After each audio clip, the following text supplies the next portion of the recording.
Teman-teman yang dirahmati Allah Subhanahu wa taala, kisah Ibu Musa ini adalah salah satu contoh tentang orang gak bakalan kecewa kalau bersandar kepada Allah. Itu gak bakalan. Bahkan kita bisa bilang mustahil. Mustahil seseorang itu kecewa gara-gara berpegang, bersandar, menyerahkan dirinya kepada Allah. Itu mustahil. Bukan seperti itu sunnatullah.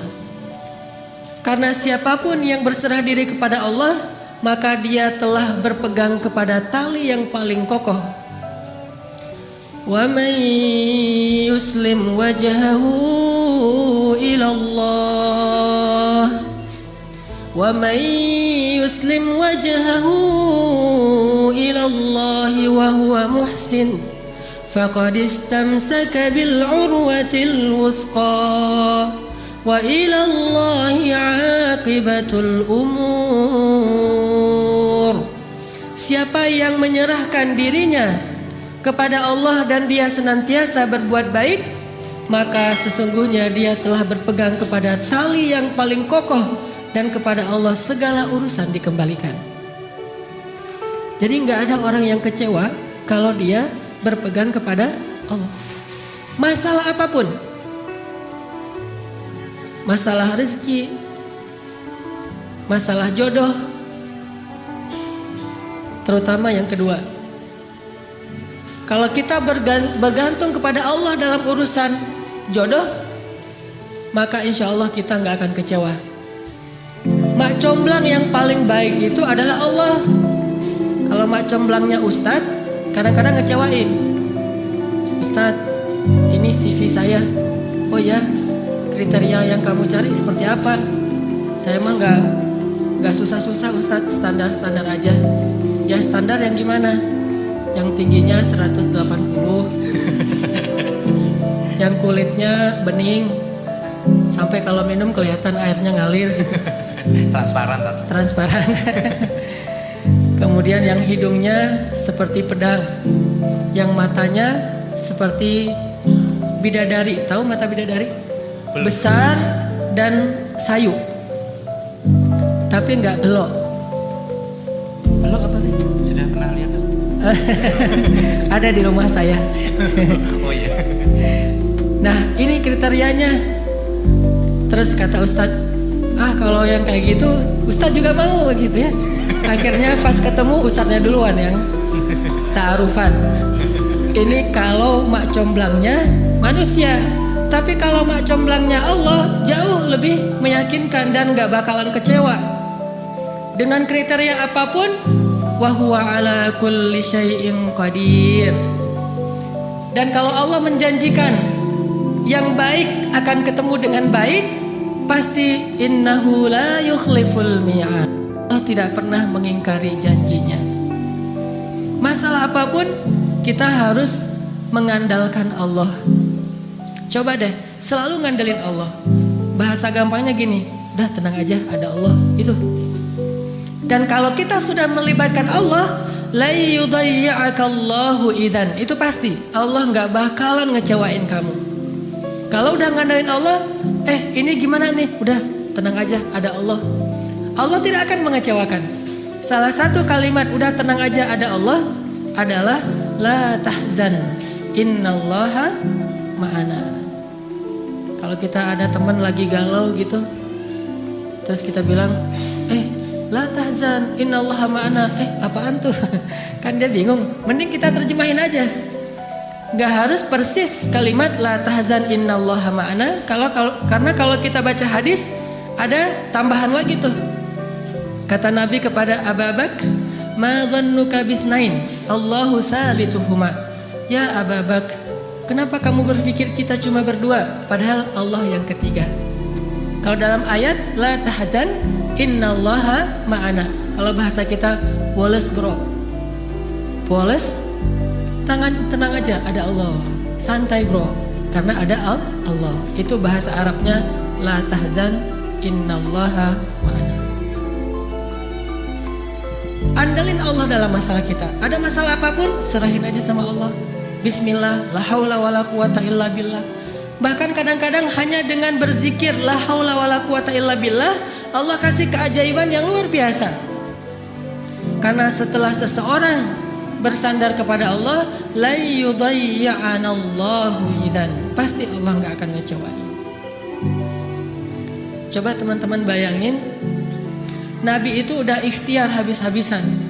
Ketika beliau mau hijrah ke Madinah, beliau tidak langsung menuju ke arah Madinah, tetapi malah menuju ke arah yang berlawanan dengan kota Madinah untuk menghindari pengejaran dari orang-orang kafir Quraisy. Yang kemudian beliau menginap beberapa malam di dalam Gua Thur. Sebetulnya kalau mau disebut lebih pantas bukan gua, tetapi lubang, karena kecil sekali. Dan kemudian beliau meminta tolong kepada keluarga Abu Bakar untuk membawakan makanan setiap hari, yang waktu itu dibawa oleh Asma bintu Abi Bakr yang sedang hamil 7 bulan. Naik turun gunung untuk bawa makanan kepada Rasulullah. Kemudian anak laki-laki Abu Bakar menghilangkan jejak dan mencari berita. Ikhtiar yang udah maksimal. Tapi qadarullah, ketahuan juga. Ada pembaca jejak yang tahu ternyata Muhammad bukan menuju ke arah kota Madinah, tetapi berlawanan. Sehingga mereka mengejar Rasulullah sampai di mulut gua. Di sini ada pelajaran, gimana pun hebatnya ikhtiar kita, selalu ada celah untuk bisa gagal.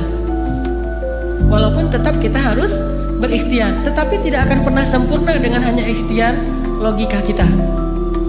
Akhirnya musuh berada tepat di mulut gua, yang kemudian kalau ada sebuah riwayat hadis, walaupun sebagian ulama mengatakan ini riwayat yang kurang kuat, bahwa ada laba-laba membuat sarang di mulut gua, sehingga orang-orang berpikir gak mungkin manusia masuk tanpa merusak sarang laba-laba.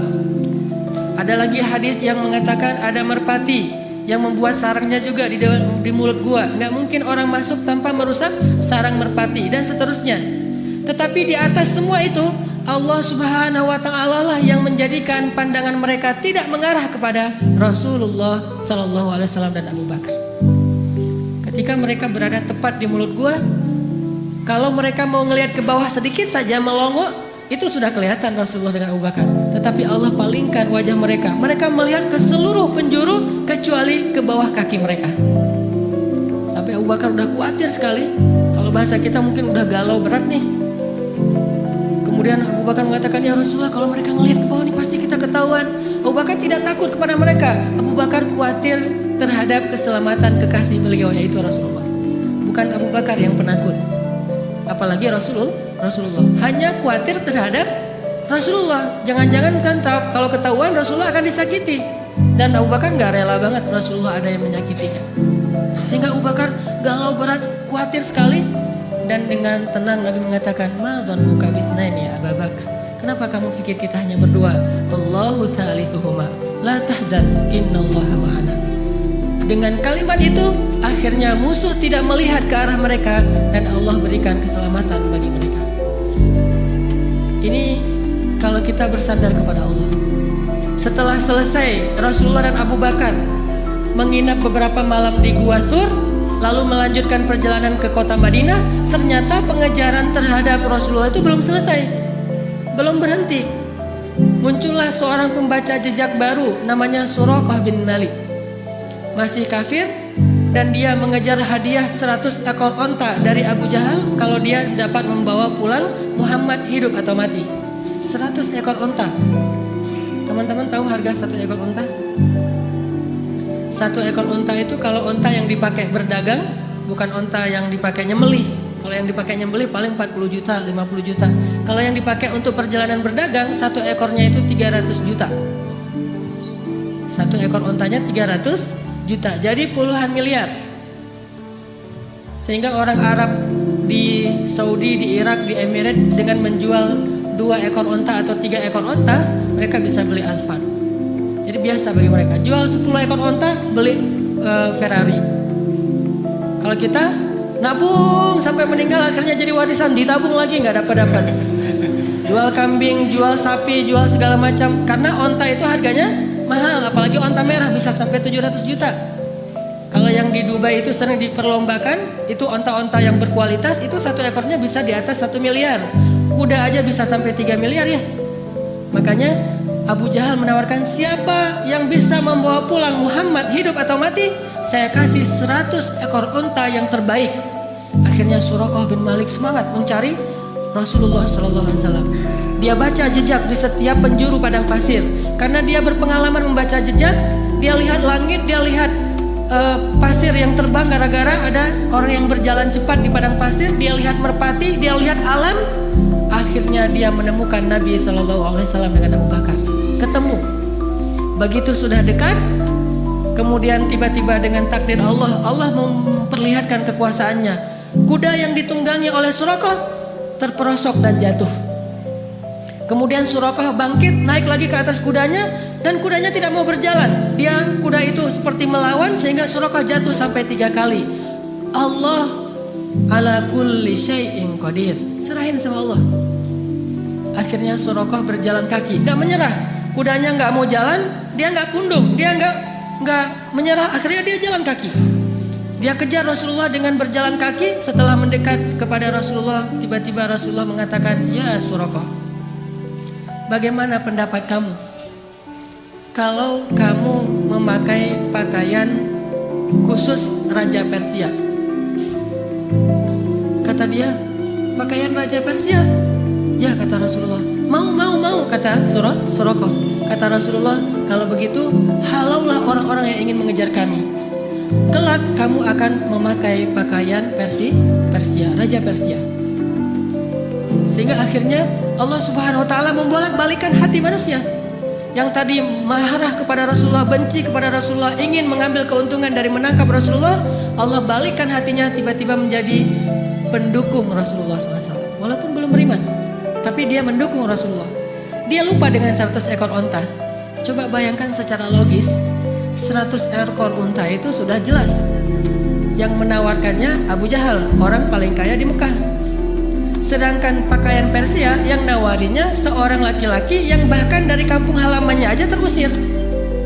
Dan bagaimana dia akan berikan jubahnya Raja Persia kecuali dengan cara menaklukkan negeri Persia.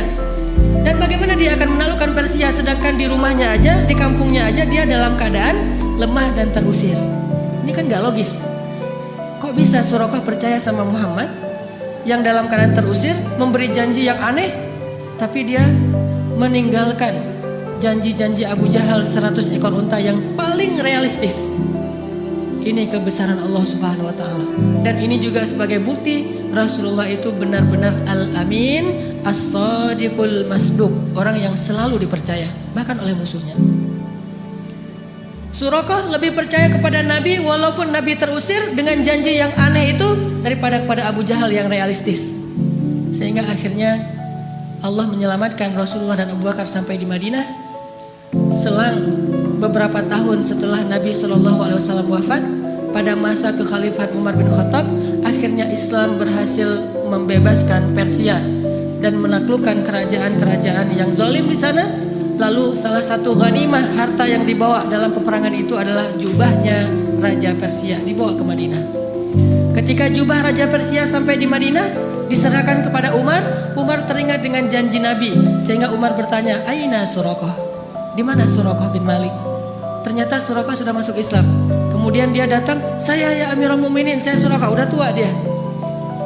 Kata Umar, ya Suraqah, masih ingat dengan janji Rasulullah kepadamu? Suraqah bingung, janji yang mana? Dia udah lupa dengan janji Nabi. Kemudian kata Umar, sesungguhnya dulu Nabi pernah berjanji akan memakaikan kepadamu pakaian Raja Persia. Oh ya, saya masih ingat waktu itu Nabi berjanji demikian. Maka wahai Suraqah, pujilah Allah, sesungguhnya Allah telah mengabulkan janji-janji itu, dan inilah pakaian Raja Persia, pakailah. Pas dilihat oleh Suraqah, sutra semua, bagus sekali pakaiannya. Dia ganti bajunya, dia pakai baju Raja Persia, dia pakai mahkotanya, dia pakai sepatunya, dia pakai pedang yang bertahtakan banyak berlian-berlian di atasnya. Sehingga Suraqah tiba-tiba seolah-olah menjadi Raja Persia. Dia muter-muter keliling kota Madinah. Oh, saya Raja Persia, saya Raja Persia. Sehingga semua orang tertawa terhadap Suraqah dan mereka bersyukur kepada Allah Subhanahu wa taala yang telah menepati janjinya melalui lisan Nabi sallallahu alaihi wasallam. Muhammad sallallahu libatkan Allah dalam urusan kita, gak bakalan kecewa. Pakai Allah, andalkan Allah, berserahlah kepada Allah dalam urusan kita, sepele apapun. Bukankah Nabi mengatakan, mintalah kepada Allah walaupun cuma garam? Masak, aduh garam habis, Allah garam, gitu. Saya dulu ketika sempat dulu ikut jamaah tablik ketika saya masih SMA, ada satu hal yang saya belajar dari jamaah tablik waktu itu tentang nggak boleh minta sama manusia. Jadi kita kalau di jamaah tablik itu makan kan di talam gitu ya, makan bareng-bareng rame-rame gitu, satu talam ada 5 orang. Nah yang petugas khidmatnya membagi-bagikan lauk setelah nasinya ditaruh di talam, kemudian lauknya dibagi-bagiin, ada ikan, ada sayur segala macam. Setelah selesai dibagi-bagikan, karena mungkin jumlah pesertanya banyak, lauknya sedikit, akhirnya dibaginya sedikit-sedikit. Pas kita lagi makan, ikannya habis, maka kalau pengen minta tambahan ikan, nggak boleh minta kepada petugas, mintanya ke Allah. Jadi itu SOP di jamaah tablik yang dulu saya pernah ngalamin. Kalau ada masalah mintanya ke Allah. Jadi kalau kita kurang lauk, Allah ikan ya Allah. Akhirnya dia dengar, oh ikan datang, masya Allah, Allah datangkan ikan gitu. Walaupun agak lucu, tetapi sebetulnya ini mengajari tentang berharap kepada Allah. Memang lucu sih awalnya, tapi lama-lama benar-benar terasa di hati. Begitu kurang sedikit, Allah ini sayurnya kurang sedikit ya Allah, maaf ya Allah. Akhirnya datang sayur, masya Allah, alhamdulillah gitu. Sampai ada teman yang lagi masak dan dia emang chef yang udah hijrah, kemudian ikut kayak jamaah tabligh gitu. Masakannya enak. Teman-teman yang lain nanya, ini cara masaknya gimana kok enak banget? Oh gampang masaknya. Gimana? Siapkan sayur segala macam, udah gitu masukkan ke dalam air, setelah itu beri garam sedikit, kemudian minta kepada Allah, ya Allah kasih enak ya Allah. Nanti Allah kasih enak. Ternyata tipsnya adalah minta kepada Allah, walaupun dia mungkin punya bumbu rahasia, tapi dia nggak mau bicara tentang asbab, dia mau bicara tentang hakikat. Minta sama Allah buat enak, sehingga Nabi mengatakan, mintalah kepada Allah walaupun cuma garam. Mintalah kepada Allah walaupun cuma garam. Bercermin habis mandi, aduh ya Allah jerawat, gimana ya biar ini hilang. Minta sama Allah jerawat, minta ke Allah untuk dihilangkan. Siapa ada sahabat yang penyakit kulit terus minta kepada Allah dihilangkan? Tabiin maksudnya. Uwais Al-Qarni yang menggendong ibunya kemana-mana. Dia punya penyakit kulit di seluruh tubuhnya, terus dia berdoa, ya Allah hilangkan penyakit kulit saya, sembuhkan saya, kecuali sebagian kecil saja di bagian pusar. Jadi ada syarat buat dia dalam berdoa, hilangkan semuanya kecuali sebagian di perut. Kenapa? Supaya kalau saya lihat bekas sakit di perut ini, saya teringat dengan nikmat bahwa Engkaulah yang menyembuhkan. Tiba-tiba sembuh semuanya kecuali di bagian perut.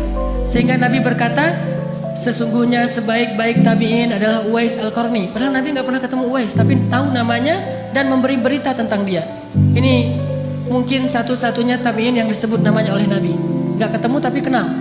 Mukjizat. Sebaik khairut tabi'in Uwais Al-Qarni. Sebaik-baik tabi'in Uwais Al-Qarni. Kalau kalian sempat temuilah dia, ciri-cirinya dia punya bekas penyakit kulit di perutnya.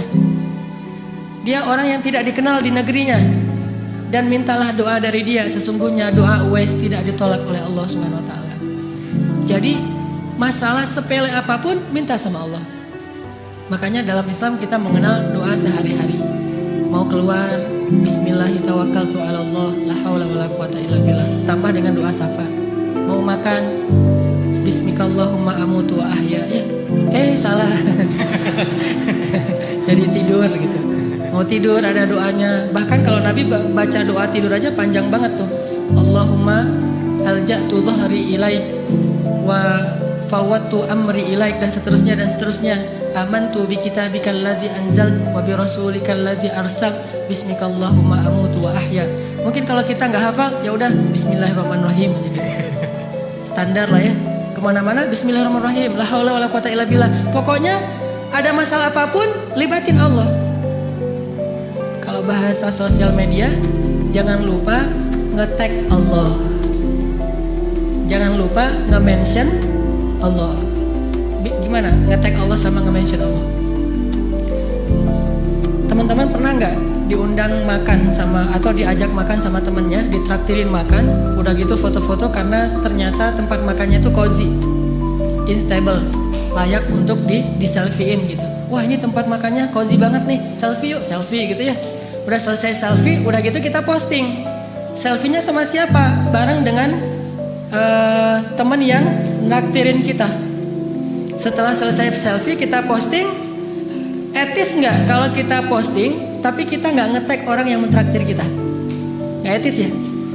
Pasti kita di captionnya tuh nulis, alhamdulillah hari ini makan enak di tempat yang cozy banget, makasih ya buat siapa gitu kan, yang udah naktirin saya, kan gitu nge-tagnya. Begitu juga ketika kita menikmati rezeki dari Allah, agak kurang etis kita makan enak tapi Allah nggak di-tag gitu. Cara nge-tag Allah, Bismillahirrahmanirrahim. Allahumma barik lana fima razaqtana. Alhamdulillahilladzi at'amana hadza wa razaqnahu min ghairi haulin minna wala quwwah. Kita nge-tag Allah, ini nikmat dari Allah, ini nikmat dari Allah. Itu baru etis. Kita ngeposting banyak nikmat tapi Allahnya nggak di-tag. Ke manusia aja nggak enak, apalagi kepada Allah. Kalau nge-mention Allah, ada sesuatu yang indah, Masya Allah, Subhanallah, Allahu Akbar dan segala macam. Jadi setiap kali ngelihat sesuatu yang keren, kita mention. Kayak kita lagi ngelihat sesuatu yang viral di sosial media, akhirnya karena ini bagus banget videonya, inspiring, lucu, kece gitu, akhirnya kita mention ke teman kita, lihat yang ini, di mention @fulan, gitu kan ya. Maka setiap kali kita ngelihat sesuatu dari ciptaan Allah yang kece, yang keren, yang luar biasa, harusnya kita mention Allah, Masya Allah. Jadi kalimatnya tuh seolah-olah Masya Allah, Subhanallah, Alhamdulillah, aja terus. Karena kita ingin menghargai Allah. Ini artinya melibatkan Allah. Siapa yang melibatkan Allah dalam urusannya, maka Allah akan tambahkan kebaikan dan keberkahan. Fadhkuruni azkurkum ana inda dhanni abdi bi. Ingat aku ingat kalian, dan aku tergantung prasangka hambaku kepadaku. Coba teman-teman perhatikan ayat yang tadi kita baca di Al-Qasas, kisah Ibu Musa. Ini salah satu contoh orang gak bakalan kecewa kalau ngandelin Allah. Jadi ceritanya Fir'aun itu bikin peraturan, keputusan presiden, bahwa kalau Bani Israel melahirkan bayi laki-laki bakal dibunuh. Sejak ketahuan bayi laki-laki lahir, langsung diambil sama prajurit. Ada yang dibunuh di tempat dengan digorok, ada yang dibakar hidup-hidup, ada yang dibenamkan dalam pasir, ada yang dihanyutkan ke sungai.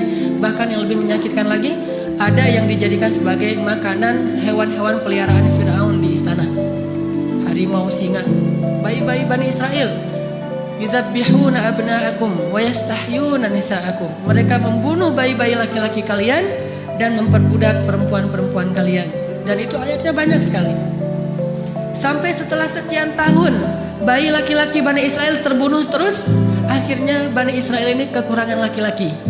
Karena kekurangan laki-laki yang bekerja di kuli-kuli bangunan segala macam sudah berkurang. Budak-budak sudah berkurang, yang kuat-kuat sudah nggak ada. Akhirnya Firaun mengubah kebijakannya karena dia juga takut kehilangan budak. Orang Kipti itu nggak mau kerja. Orang Mesir asli namanya Kipti, bahasa Inggrisnya Egyptian. Tetapi Islam tidak mengenal Egyptian, hanya mengenal Misri. Makanya udkhulu Misra aminin, masuklah Mesir, bukan masuklah Egypt. Kalau dalam Al-Quran, Mesir itu tidak disebut Egypt. Kenapa orang Inggris nyebutnya Egypt? Karena ingin menghilangkan sejarah Islam dan mengambil sejarah Firaun, bahwa yang tinggal di sana itu suku Kipti atau Egyptian. Orang Egyptian ini, orang Kipti ini malas bekerja, terbiasa santai gitu, sehingga kalau ada masalah mereka tidak bisa ngandelin diri mereka sendiri, selalu mengandalkan Bani Israel. Akhirnya Fir'aun mengubah kebijakannya, yang tadi semua bayi dibunuh, sekarang kebijakannya berubah. Setahun boleh melahirkan anak laki-laki, tahun berikutnya nggak boleh, jadi selang-seling. Dan qadarullah, Harun lahir di tahun bolehnya lahir anak laki-laki. Makanya nggak ada kisah Harun dikejar-kejar sama tentara. Dia aman. Begitu dia lahir, oh ini tahun yang boleh lahir anak laki-laki, tumbuh tanpa ada ancaman. Kakaknya Musa. Sedangkan Musa lahir di tahun gak boleh lahir anak laki-laki. Sehingga saat Musa lahir, ibunya langsung bingung, ini bagaimana menyelamatkan bayi ini. Saya gak rela kalau bayi ini dibunuh. Ini bayi punya aura yang luar biasa, lebih daripada kakaknya Harun, padahal dua-duanya nabi. Akhirnya Allah ilhamkan kepada ibu Musa lewat mimpinya. Kemudian ibu Musa konsultasi dengan ulama-ulama Bani Israel, dan ternyata mimpi itu benar. Dia disuruh menghanyutkan Musa ke sungai Nil. Ini tidak logis, tetapi tidak butuh logis kalau yang menyuruhnya Allah Subhanahu wa Ta'ala. Gak harus logis kalau yang menyuruhnya Allah, karena logika atau hukum ilmiah itu adalah ciptaan Allah. Allah bisa melakukan sesuatu dengan hukum ilmiah, atau tidak dengan hukum ilmiah, atau bahkan bertentangan dengan hukum ilmiah. Seorang lahir tanpa ayah, tanpa ibu, Adam. Atau tanpa ayah, hanya punya ibu, Isa. Atau bahkan seekor onta lahir bukan dari induknya, tapi dari batu, untanya Nabi Shalih. Allah bisa melakukan sesuatu sesuai dengan hukum ilmiah, bertentangan dengan hukum ilmiah, atau tidak seperti hukum ilmiah. La haula wala quwata illa billah. Sehingga akhirnya setelah diyakinkan oleh banyak ulama, banyak kiai-kiai Bani Israel, Bu, hanyutkan bayinya ke sungai Nil, serahkan sama Allah, udah biarin aja Allah yang ngurus. Tapi nanti kalau hanyut gimana? Nanti kalau dimakan kuda Nil gimana? Nanti kalau sampai ke Sudan, kan Nil itu panjang ya, melintasi dua negara, Mesir dan Sudan. Tapi kemudian diingatkan lagi, Allah tidak akan mengecewakan. Bukankah Allah mengatakan, kami pasti akan mengembalikannya kepadamu, wahai ibu Musa? Maka la tahzani, jangan khawatir wahai ibu Musa. Udah gak usah khawatir. La takhafi wa la tahzani, jangan takut, jangan sedih. Jadi kalau kita udah benar-benar bersandar sama Allah, hilang rasa takut yang berlebihan, galau yang berlebihan itu hilang. Jadi orangnya santai, udah tenang aja, ada Allah. Akhirnya ibu Musa menghanyutkan bayinya ke sungai Nil dengan sebuah tabut kayak keranjang gitu. Dan Allah punya skenario yang sangat unik. Yang tadi dihanyutkan ke sungai Nil menghindar dari Fir'aun, ternyata justru Allah membelokkan keranjang itu masuk ke sebuah selokan yang membawanya ke arus tempat pemandian keluarga Fir'aun. Jadi dihindarkan dari Fir'aun, malah didatangkan kepada Fir'aun. Ini unik skenario Allah. Makanya gak harus logis untuk taat. Taat aja, ntar Allah memberikan kita pemahaman. Logika manusia butuh waktu untuk memahami maksud Allah. Al-Quran aja dibuktikan secara ilmiah kadang-kadang setelah 1000 tahun. Marajal bahraini yaltaqiyan bainahuma barzakhul la yabghiyan. Mungkin para sahabat dulu bingung, mana ada dua laut yang bertemu tapi tidak bercampur. Apakah gara-gara belum bisa difahami, belum logis lantas dibantah? Logika kita itu lola, loadingnya lambat. Butuh waktu 1000 tahun hanya untuk membuktikan kebenaran satu ayat. Coba kalau belum terbukti kita nggak beriman, butuh 1000 tahun. Usia kita cuma 60 tahun. Maka katakan saja sami'na wa ata'na, serahin sama Allah. Allahu a'lam, wallahu ya'lamu wa antum la ta'lamun. Allah tahu, kalian nggak tahu. Malah masuk ke dalam selokan yang membawa Musa kepada keluarga Firaun. Ditemukan sama dayang-dayang. Pas dibuka kotaknya ternyata ada bayi yang sehat, yang luar biasa auranya. Semua orang yang lihat pasti jatuh hati kepada bayi ini. Dibawa masuk ke istana, diserahkan kepada istri Firaun. Langsung istri Firaun jatuh hati. Dan qadarullah, waktu itu istri Firaun belum punya anak, sehingga sangat menginginkan anak laki-laki. Dan ini yang paling keren nih. Apa kata istri Firaun? Qurratu ainin li walak. Anak ini menyejukkan hati saya dan hatimu, wahai Firaun. Apa kata Firaun? Laki la liya, menyejukkan hatimu, hati saya tidak, kata Firaun. Dari sejak awal juga mereka udah musuhan. Musa juga melihat Firaun, ntar lihat aja. dari bayi. Cerdas ini bayi. Jadi dari bayi juga udah tahu, oh ini bakalan musuh saya. Dan itu sahih beritanya. Apa sahihnya? Sampai suatu malam ketika Asia gendongin Musa ngeklek gitu ya, ketawa sama Asia, sama istri Firaun, ibu angkatnya. Sedangkan Firaun dari kejauhan dia aja nggak mau dekat-dekat, karena Firaun tahu bahwa ini bayi Bani Israel yang dilempar ke sungai Nil gara-gara takut dibunuh. Dia nggak rela. Cuman karena dia terlalu sayang sama istrinya yang cantik dan tidak punya anak, dia sabar. Nanti kalau udah gede bakalan dibunuh. Itu rencana Firaun. Sehingga akhirnya Asia bilang pada Firaun, ya Azizi, itu panggilan Firaun dari istrinya. Wahai suamiku tercinta, ya Azizi, coba kamu gendong bayi ini, dia lucu loh. Kamu selama ini mungkin belum pernah coba aja, coba gitu. Diantarkan kepada Firaun. Kata Firaun, moh gitu ya. Bahasa Arabnya moh. Enggak gitu. Enggak, kamu coba aja. Akhirnya karena dipaksa sama istrinya, dia pegang sama Firaun. Begitu dipegang, Musa yang tadi ngeklek, ketawa, tiba-tiba cemberut. Tadi ini orang wajah Firaun gitu kan, musuh saya. Langsung berubah wajahnya Musa, sehingga Firaun nanya pada Asia, ya Asia, ini kenapa dia tiba-tiba kok cemberut sama saya? Kata Asia, mungkin kalian belum terlalu dekat. Coba kamu dekap lagi, kan ini baru pertama digendong. Oh gitu, didekapin.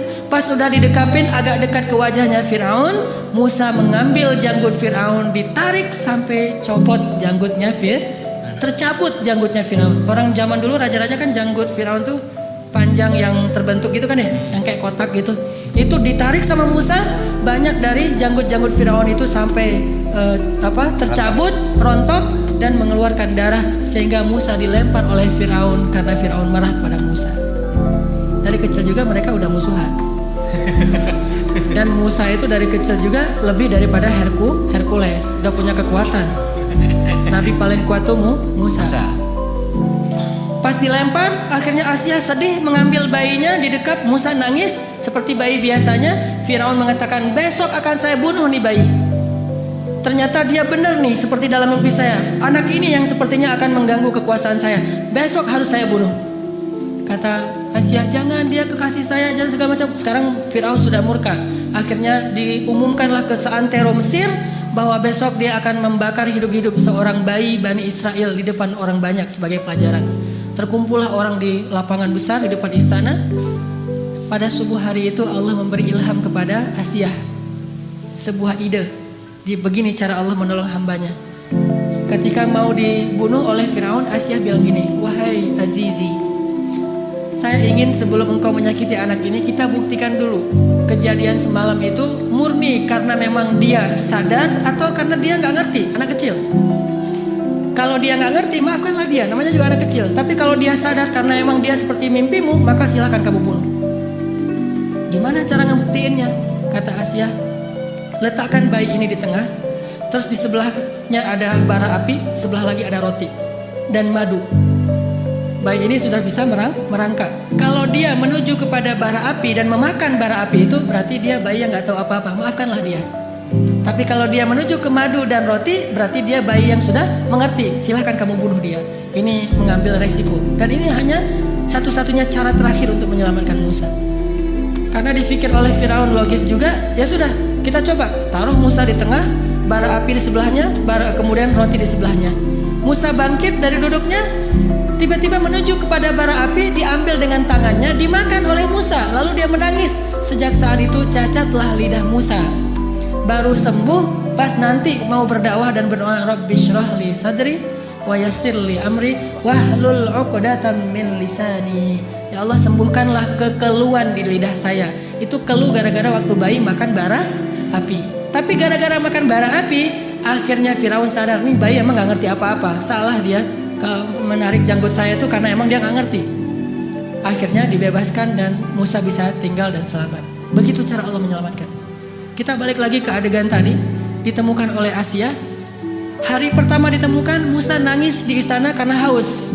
Udah dari sejak tadi belum minum ASI. Karena haus, akhirnya istana membuat semacam audisi menyusui. Jadi kalau di kita ada audisi Got Talent dalam segala macam, ini Got Talent menyusui. Hadiahnya berkeping-keping uang emas. Siapa yang bisa menyusui bayi istana akan diberikan harta yang sangat banyak. Sehingga banyak ibu-ibu yang ikut audisi, pengen mendapatkan golden ticket.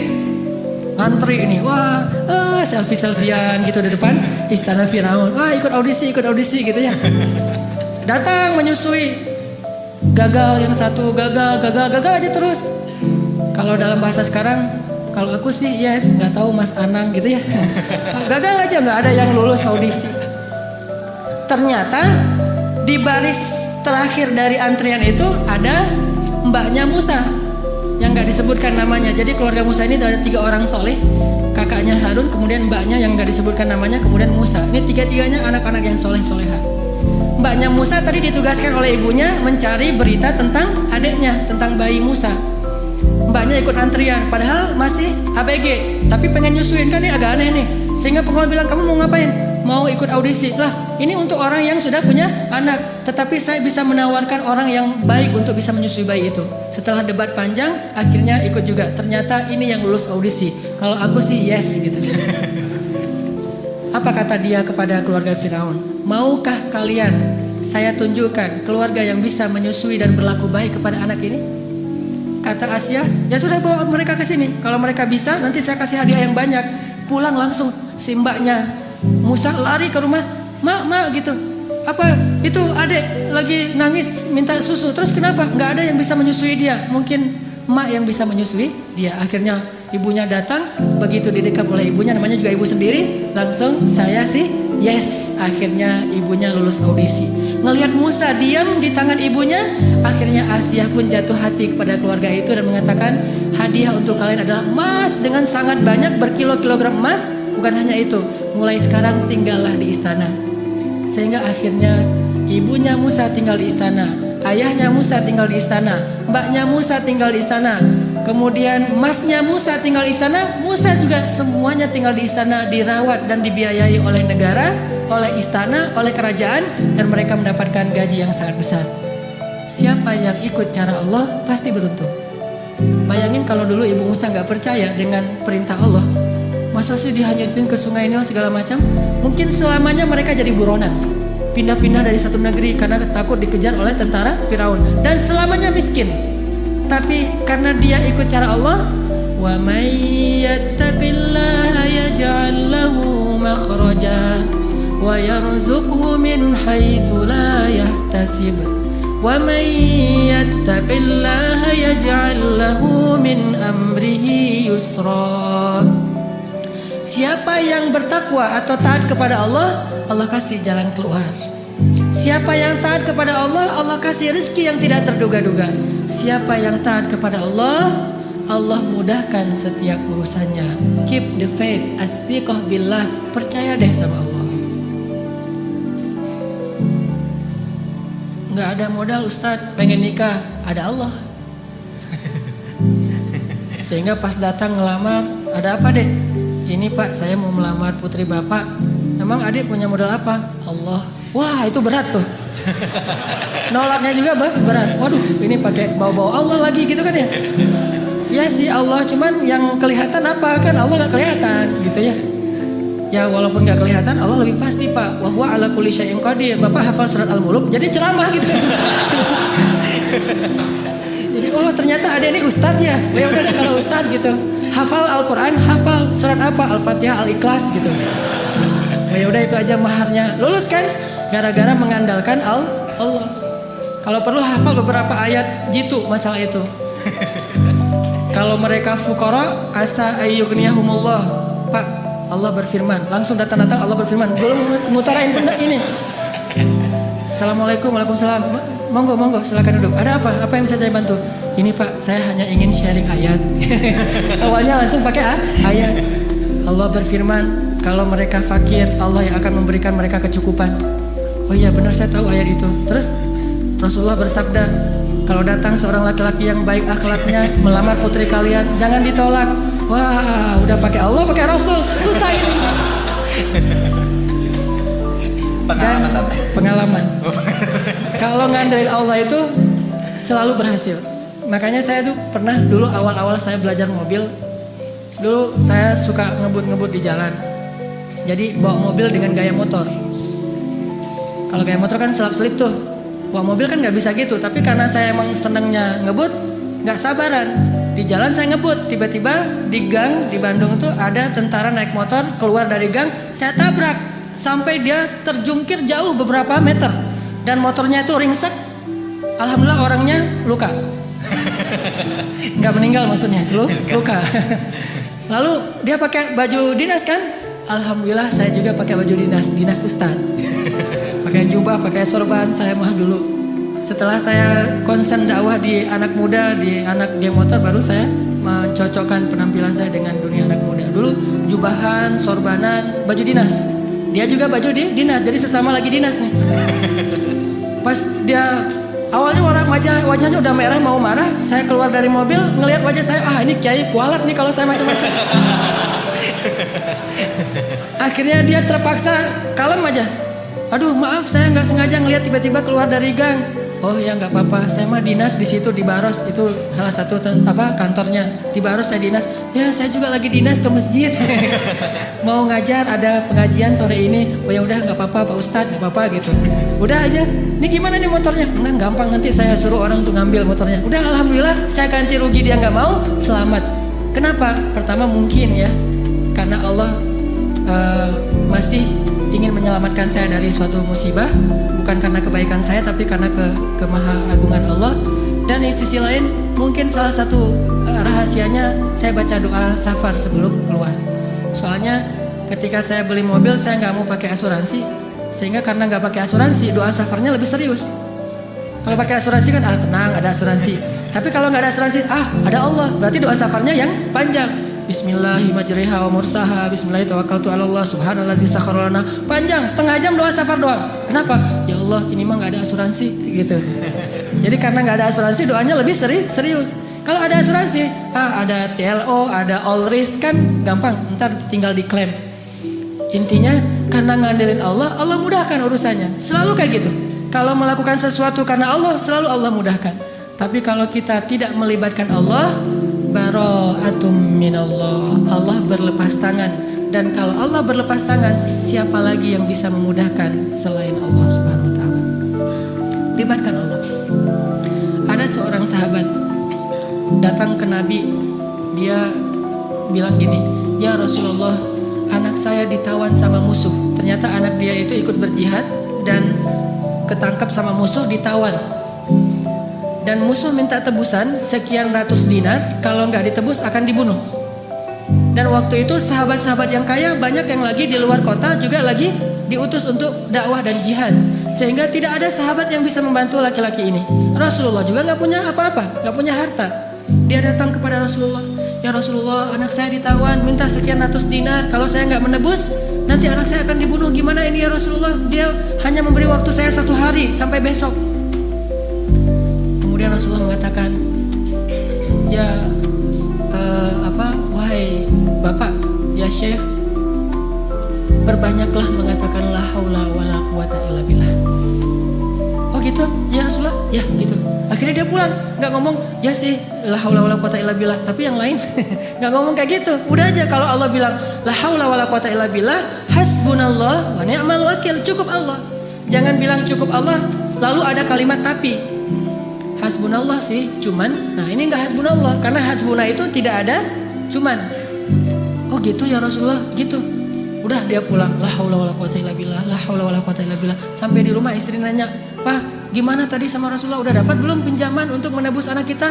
"Udah dapat mah, ini luar biasa." "Apa?" "La haula wala quwata illa billah." Oh gitu, la haula wala quwata illa billah. Berdua tuh, suami istri soleh-soleha, sama-sama athiqah billah, sangat keep the faith.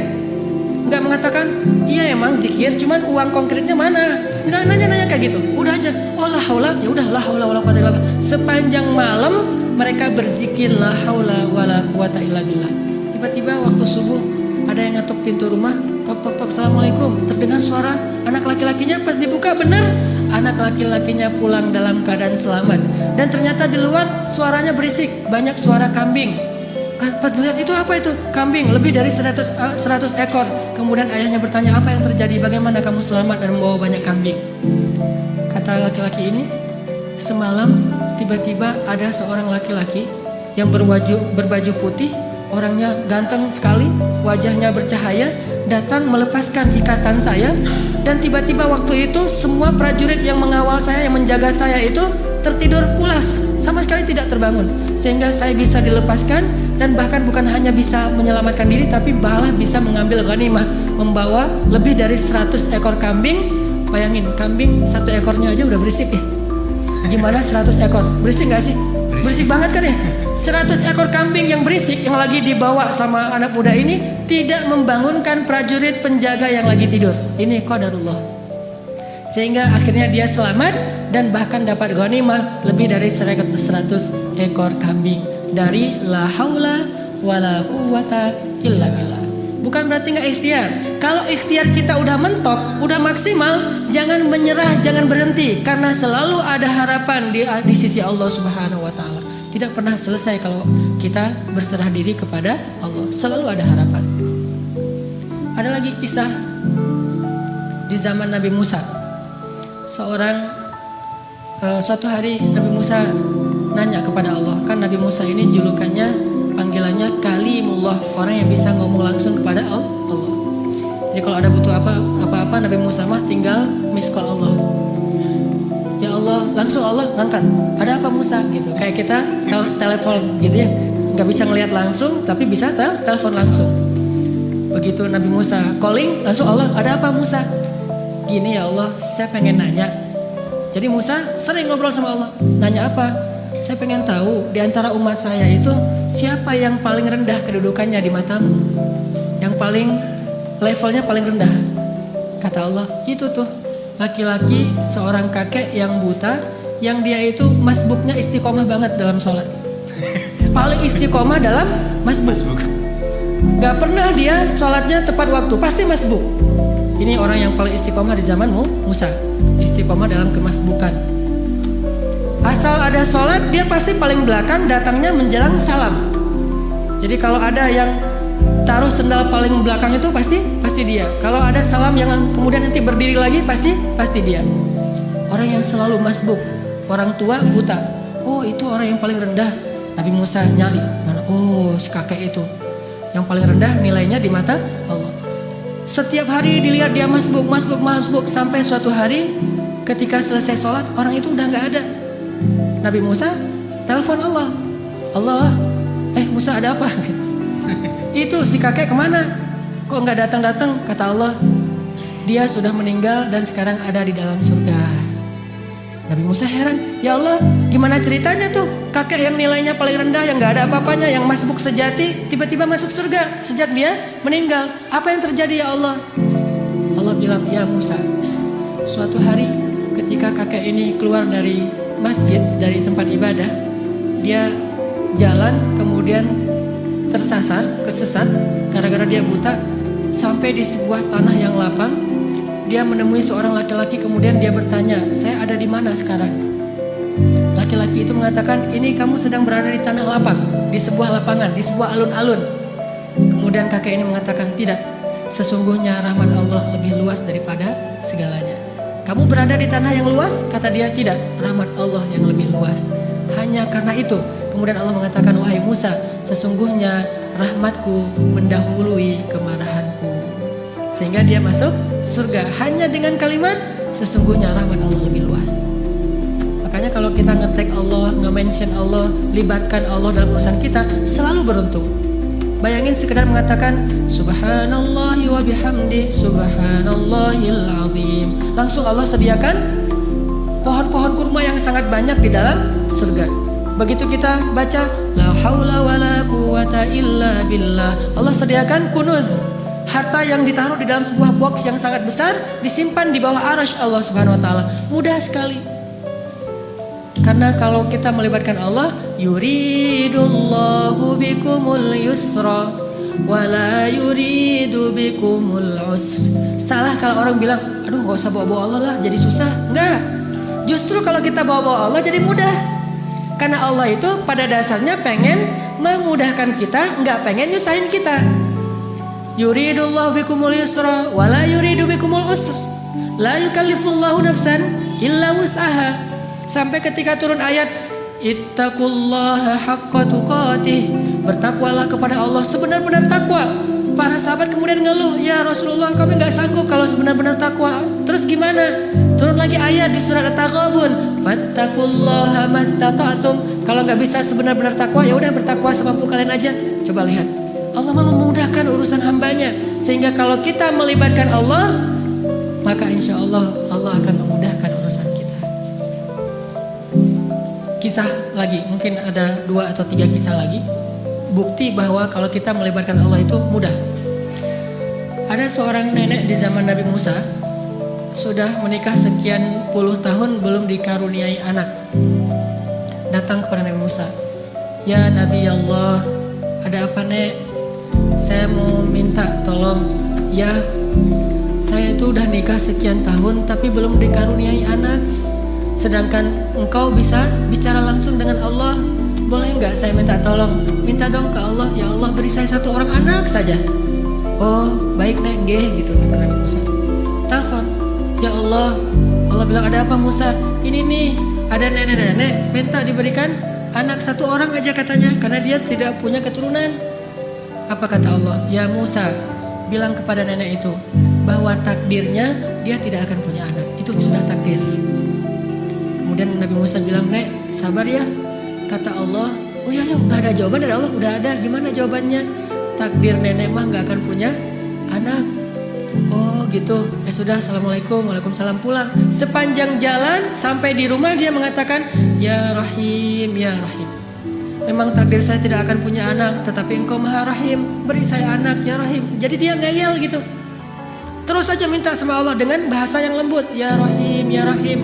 Besok datang lagi ketemu Nabi Musa, "Assalamualaikum." "Waalaikumsalam." "Nenek yang kemarin, ada apa nek?" gitu. Sama Nabi Musa masih yang kemarin gitu. "Apaan?" "Minta dong ke Allah lagi supaya dikasih anak." "Lah kan udah kemarin katanya takdirnya gak akan punya anak." "Ya siapa tahu sekarang berubah." Ini nenek nih, sikoh billah, yakin banget sama Allah.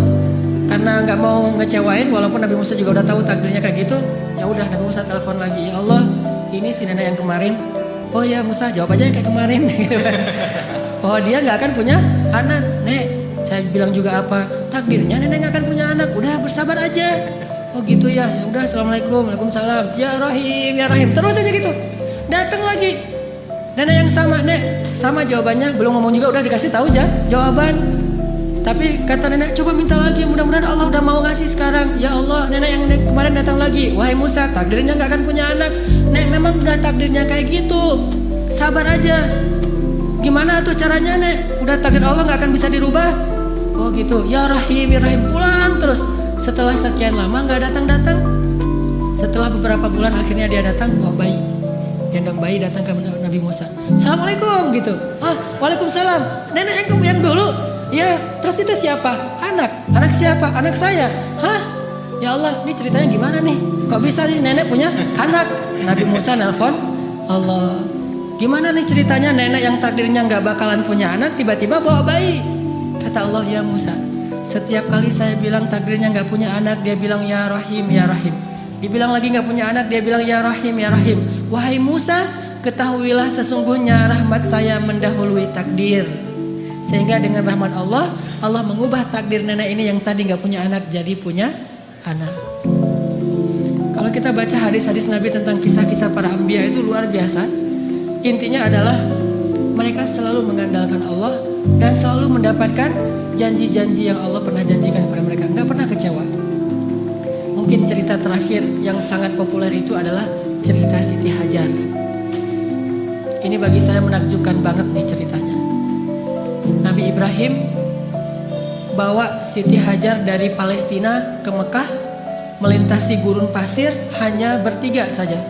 Ibrahim, Hajar, Ismail kecil. Karena Allah memerintahkan Ibrahim, bawa keluargamu ke sebuah biwadin ghairi dzi zar', kepada sebuah lembah yang tidak ada kehidupan di sana, bawa ke sana. Di Bakkah yang kemudian namanya menjadi Mekah. Akhirnya Ibrahim bilang ke Hajar, "Hajar, yuk kita hijrah." Gitu. "Hijrah kemana mas?" Hajar nggak nanya-nanya hijrah kemana, udah aja, "Oh hijrah ya, sami'na wa ata'na." Dibawa gitu jalan kaki melintasi padang pasir, berhenti sebentar di rest area, makan minum seadanya, lanjut lagi. Nggak pernah nanya, "Mas ini kemana sih kok nggak sampai-sampai?" Nggak pernah Hajar nanya kayak gitu. Atau nggak pernah juga dia bilang, "Mas turunin saya aja di mall itu nanti dijemput lagi." Nggak ngomong nurunin di mall mana, di rest area mana, di masjid mana, ntar kalau udah beres urusannya baru jemput lagi. Nggak, sami'na wa ata'na. Ini istri soleha banget, ikut aja gimana kata suami. Sampai udah di lembah yang tandus, baru Ibrahim mengatakan, "Ya Hajar, disinilah tempat yang dijanjikan." tinggallah kita di sini. Ya siap, sami'na wa ata'na, tinggal bikin tenda kecil untuk bayinya. Hari kedua setelah tinggal di situ baru Ibrahim bilang, ya Hajar, saya akan kembali ke Palestina, tinggallah kalian di sini. Baru setelah sekian lama Hajar diam, kali ini Hajar udah gak kuat untuk diam. Baru dia nanya, ya Ibrahim, engkau tinggalkan kami di sini bersama seorang bayi dan tidak ada siapa-siapa, bahkan air dan kehidupan pun tidak ada di sini, wahai Ibrahim. Bagaimana engkau akan tinggalkan kami? Ibrahim gak tega untuk menjawab. Akhirnya Ibrahim pergi aja tanpa berbicara. Karena Ibrahim pergi, akhirnya Hajar mengganti pertanyaannya. Dan pertanyaan kedua ini lebih benar dari pertanyaan pertama. Kalau pertanyaan pertama, gimana engkau meninggalkan kami sendiri? Pertanyaan yang keduanya adalah Hajar tanya kepada Ibrahim, ya Ibrahim, Allahu amaraka bihada? Apakah Allah yang menyuruhmu melakukan ini? Ibrahim mengangguk, ya ini perintah Allah. Apa kata-kata Hajar? La yudayyi'anallahu idzan. Kalau begitu pergilah wahai suamiku, Allah tidak akan mengecewakan kami. Ini namanya keep the faith. Kalau udah libatin Allah, berubah semuanya. Kalau tadi khawatir, galau, sedih, takut, tapi begitu nanya Allahu amaraka bihada, yang menyuruh kamu melakukan ini wahai Ibrahim? Ya kata Ibrahim, la yudayyi'anallahu idzan. Kalau gitu pergilah wahai suamiku, Allah tidak akan mengecewakan kami. Ada suami pergi tiba-tiba, kemana mas? Itu pertanyaannya salah, nggak usah dijawab. Tapi kalau nanyanya, mas ini Allah yang nyuruh, ya oh pergi aja.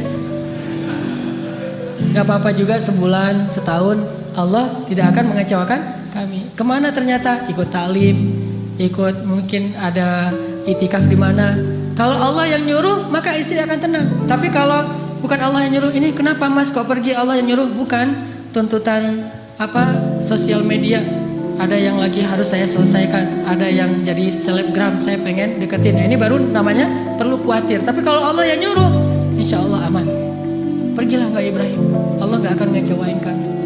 Ibrahim pergi, kemudian kita tahu adegannya. Ternyata kehabisan air, Ismail nangis-nangis, Hajar lari antara Safa dan Marwah. Allah gak mengecewakan mereka dan memberikan air yang tidak pernah berhenti mengalir sampai hari ini. Dan itu air mukjizat banget loh. Gimana mukjizat?